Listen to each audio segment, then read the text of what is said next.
হাতে একদিনের ছুটি পেতেই সপরিবারে গাড়ি নিয়ে বেরিয়ে পড়লাম, কিন্তু কোথায় যাচ্ছি তা কেউই জানতাম না।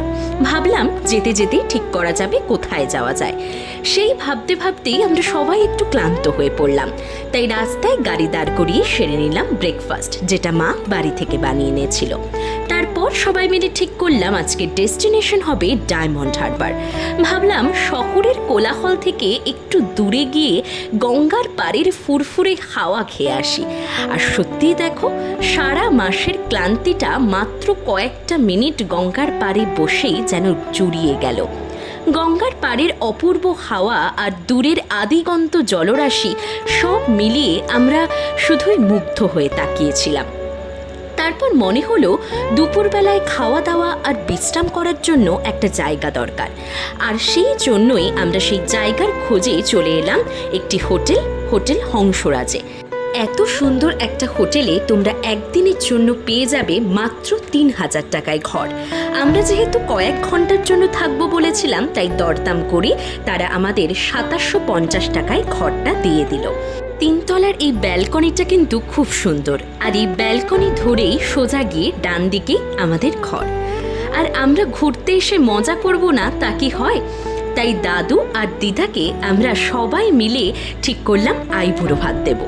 পুরনো দিনের স্মৃতিগুলো আমাদের কাছে এক একটা গোল্ডেন মোমেন্ট। যদিও সেই সময় আমরা কেউই ছিলাম না, তবুও ভাবলাম নাতি নাতনিরা মিলে দাদু দিদাকে আইবুড়ো ভাত দিই। আর দাদু দিদাও কিন্তু দারুণ মজা করেছিল। আর ঘরটা ভীষণ খোলামেলা, 2টো এসি, বড় জানলা, 2টো ফ্যান, সব মিলিয়ে একদম পারফেক্ট।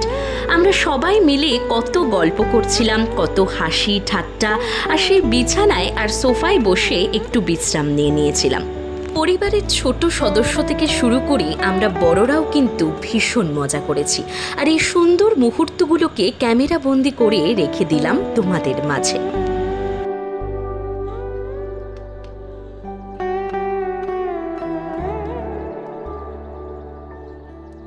ওয়াশরুমটাও ছিল বেশ বড় আর সুন্দর, আর সব থেকে এখানে স্পেশাল যেটা ছিল সেটা হলো এখানের বাথটব আর পরিষ্কার পরিচ্ছন্নতা। তারপর আমরা অর্ডার করলাম দুপুরের খাবার, ফ্রাইড রাইস আর চিলি চিকেন, সাথে স্যালাড। বিশ্বাস করো, জীবনে অনেক জায়গা থেকে ফ্রাইড রাইস আর চিলি চিকেন খেয়েছি, কিন্তু এই হোটেলের চিলি চিকেনের স্বাদ যেন এখনও জিভে লেগে আছে। এত টেস্ট যা বলে বোঝানো যাবে না। এই ভয়েস ওভারটা করতে করতেই আমার যেন জিভে জল চলে আসছে। তবে হ্যাঁ, বেশ ঝাল ছিল, যেটা বাচ্চাদের জন্য খুবই মুশকিল, আর কিছু বড়রাও যারা ঝাল খেতে পারে না তাদের জন্য। কিন্তু আমাদের তো দারুণ লেগেছে। আর চিলি চিকেন যদি ঝালই না হয় তাহলে আর মজা কোথায় বলো? তার উপর চিকেনের পিসগুলো ছিল বেশ বড়।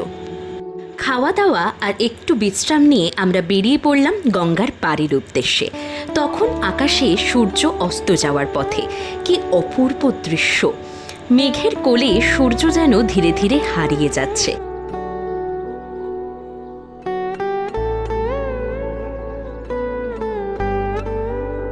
আসলে এই ইঁদুর দৌড়ের জীবনে আমরা প্রত্যেকেই এতটাই ব্যস্ত যে নিজেদের জন্য সময় তো দূরের কথা, পরিবারের জন্য সময় বের করতে পারি না। তাই এই ছোট ছোট ছুটির মুহূর্তগুলোকে কাজে লাগানো ভীষণ দরকার। হ্যাঁ, চাইলেই এই দিনটা বাড়িতে বসে বিশ্রাম নিয়েও কাটানো যেত, কিন্তু না, এই সময়টাকে কাজে লাগিয়ে আমরা আমাদের প্রিয় মানুষগুলোর সাথে কিছু বিশেষ মুহূর্ত কাটালাম। আসলে কি জানো, মানুষের বেঁচে থাকাটাই অদ্ভুত, মৃত্যুই তো শেষ সত্য। তাই যতদিন বেঁচে আছি ভালো থাকার এই মানুষগুলোকে নিয়েই বাঁচতে হবে, তাদের ভালো রাখতে হবে, আর নিজেকেও ভালো রাখতে হবে। এই জায়গার এত সুন্দর হাওয়া, এত সুন্দর পরিবেশ, সব মিলিয়ে আমাদের মন প্রাণ চোখ সবটাই যেন জুড়িয়ে গেল। দীঘা পুরী অনেক জায়গায় গেছি, কিন্তু এত সুন্দর শান্ত পরিবেশ কোথাও পাইনি। তারপর মাটির ভারে চায়ের কাপে চুমুক দিতে দিতেই গঙ্গার বুকে নেমে এলো সন্ধ্যা।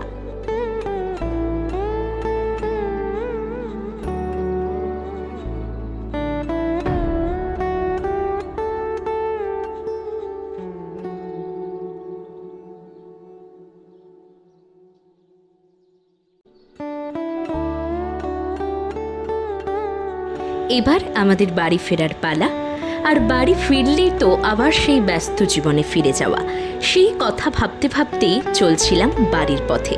কিন্তু না, এখানেই আমাদের ঘোরা শেষ নয়। মাঝ রাস্তায় দেখা মিলল স্বামীনারায়ণ মন্দিরের।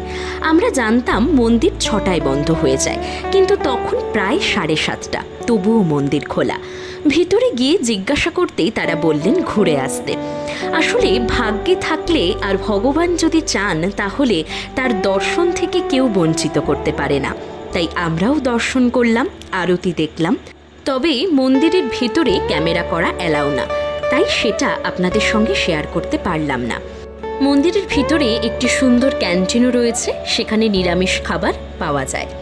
আজকের মতো আমার ভিডিও এইটুকুই।